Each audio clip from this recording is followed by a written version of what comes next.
سورہ قلم میں اللہ تعالیٰ نے اپنے حبیب پاک صلی اللہ علیہ وسلم کی عظمت شان بیان فرمائی ہے. اس کی شروع کی آیتیں ہی اللہ تعالیٰ فرماتا ہے وَإِنَّكَ لَعَلَىٰ خُلُقٍ عَظِيمٍ. اے محبوب، ہم نے آپ کو بہت ہی اعلیٰ اخلاق پر بنایا ہے، بہت ہی اعلیٰ اخلاق پر آپ کو پیدا کیا گیا ہے.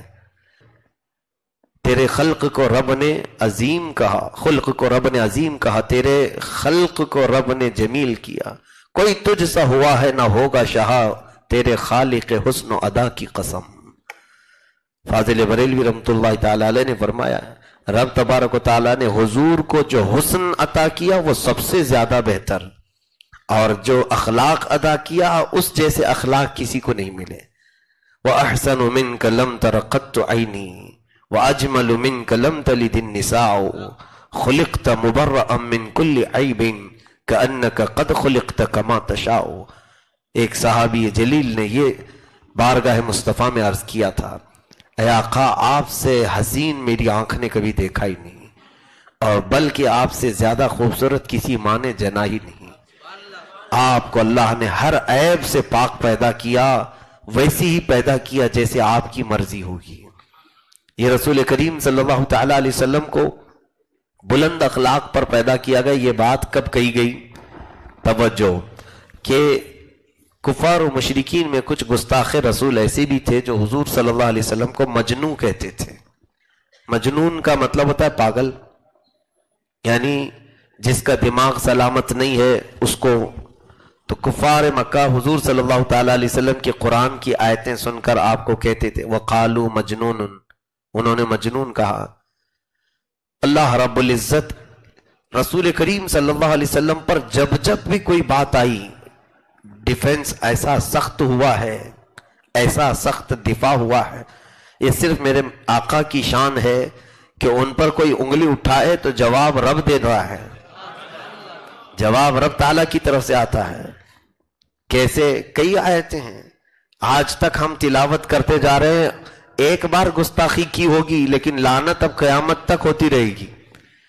ابو لہب نے کہا تھا کہ محمد کیا تو نے ہمیں اس لیے جمع کیا؟ جب حضور نے پہلی بار دعوت دی تھی تو اس نے برے جملے استعمال کیے، کہا تبن لک، تیرے ہاتھ ٹوٹ جائیں یا تو برباد ہو جائے معاذ اللہ رب العالمین.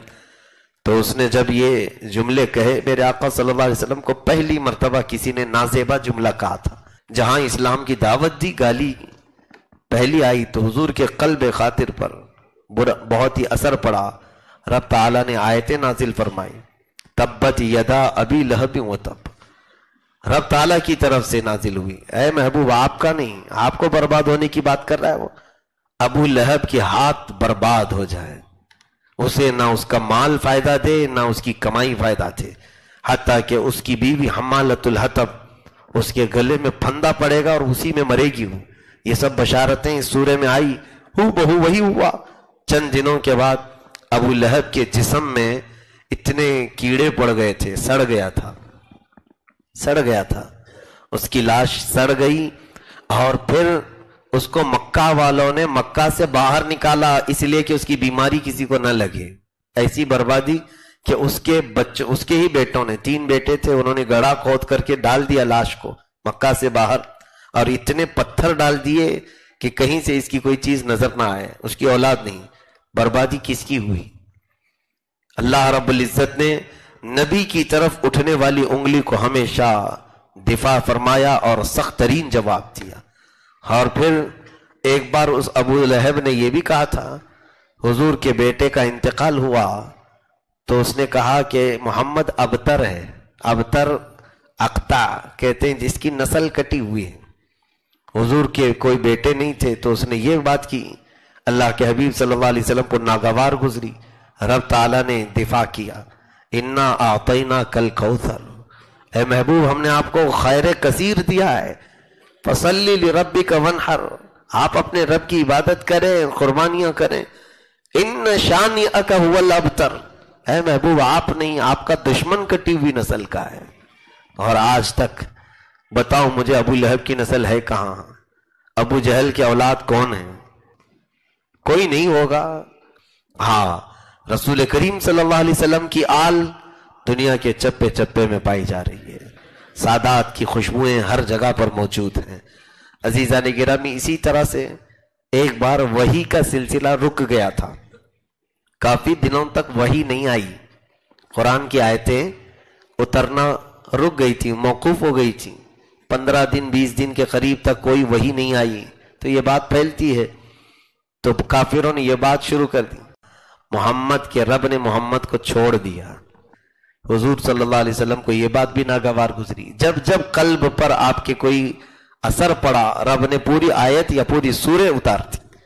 رب تعالیٰ نے سورہ نازل فرمائی، وَالضُّحَىٰ وَاللَّيْلِ اِذَا سَجَىٰ، محبوب کے چہرے انور کی قسم، مَا وَدَّعَكَ رَبُّكَ وَمَا قَلَىٰ، نہ آپ کے رب نے آپ کو چھوڑا ہے نہ کچھ کم کیا ہے، بلکہ یہ ہے وَلَلْآخِرَةُ خَيْرٌ لَكَ مِنَ الْأُولَىٰ، اے محبوب آپ کی ہر آنے والی گھڑی پچھلی گھڑی سے بہتر ہے۔ وَلَسَوْفَ يُعْتِيكَ رَبُّكَ فَتَرْضَىٰ، اور ان قریب آپ دیکھیں گے آپ کا رب آپ کو اتنا دے گا کہ آپ راضی ہو جائیں گے۔ کون بہلا رہا ہے؟ رسول کریم صلی اللہ تعالیٰ علیہ وسلم پر کبھی کسی نے انگلی اٹھائی تو آپ کی دل کی تسکین کے لیے آیتیں آ گئیں۔ اسی لیے شاعر نے بہت اچھے انداز میں کہا ہے، آغاز سے اخیر تک قرآن ہے نعت مصطفیٰ، آغاز سے اخیر تک قرآن ہے نعت مصطفیٰ، محبوب کے بیان کا کیسا انوکھا ڈھنگ ہے۔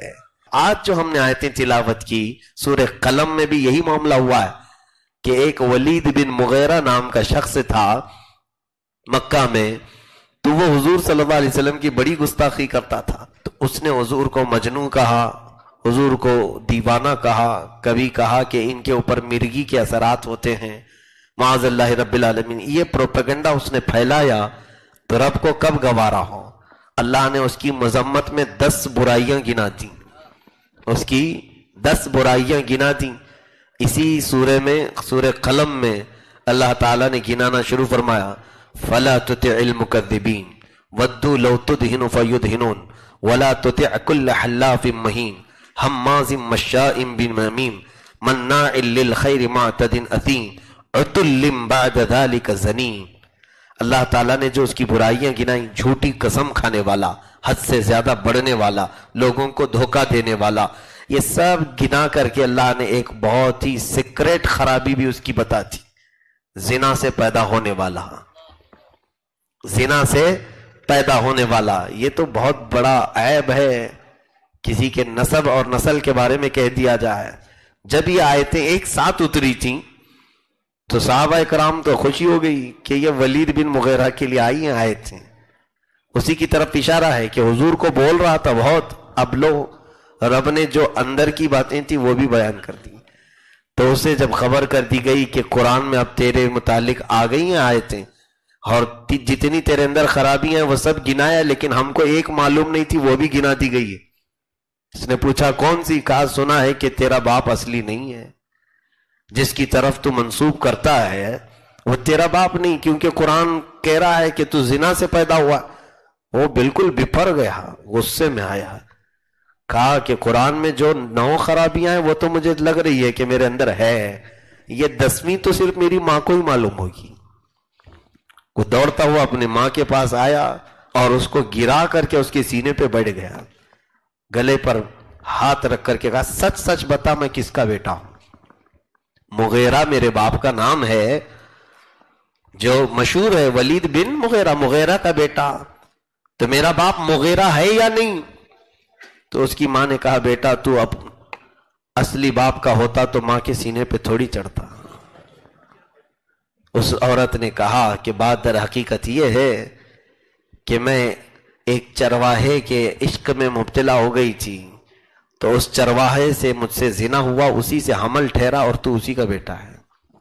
ماں نے بتا دیا۔ اب اندازہ کیجئے قرآن کا ایک لفظ بھی جھوٹ کا شبہ بھی نہیں ہو سکتا، قرآن نے جو بیان کیا وہ حقیقت ہے، لیکن ہے محرومی کہ اس نے پھر بھی ایمان قبول نہیں کیا، وہ ایمان نہیں لایا، اس کی ساری خرابیاں گنا دی گئیں۔ اس نے قرآن کی فضیلت میں جو باتیں کہیں وہ عرب کی اعلیٰ لٹریچر ہے، اس نے قرآن کے متعلق کہا انہو لحلاوۃ، اس میں ایک بہت ہی مٹھاس ہے، اور کبھی حضور کو گالیاں بھی دیتا تھا۔ تو یہاں سے مفسرین نے بہت پیاری بات فرمائی ہے، اے لوگوں، اللہ رب العزت کی طرف ہمیشہ سے ایک بات یاد رکھنا کہ نبی کی جو گستاخی کرتا ہے اس کے لیے رب تبارک و تعالی جلال اور عتاب کا اظہار فرماتا ہے، اور انہی لوگوں کے متعلق قرآن میں آیا ہے کہ اللہ ان کے دلوں پر مہر لگا دیتا ہے۔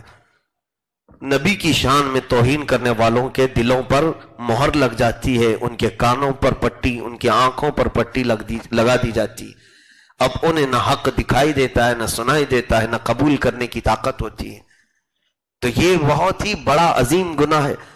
رسول کریم صلی اللہ علیہ وسلم کی شان میں توہین کرنے والا مرتد ہوتا ہے، اگر وہ توبہ کر بھی لے تو اس کو قتل کرنا واجب ہے، اسلامی حکومت واجب القتل ہو جاتا ہے مرتد۔ اب اندازہ کریں کہ کتنے بڑے درجے کا گناہ ہے۔ باقی رب تعالیٰ کی نافرمانی کیا اسے معاف کر دیا جائے گا، توبہ کر لے معاف کر دیا جائے گا، لیکن رسول کریم صلی اللہ علیہ وسلم کی شان میں توہین کرنے والے کے لیے ایسا وقت آ جاتا ہے کہ اسے توبہ کی توفیق بھی نہیں ملتی۔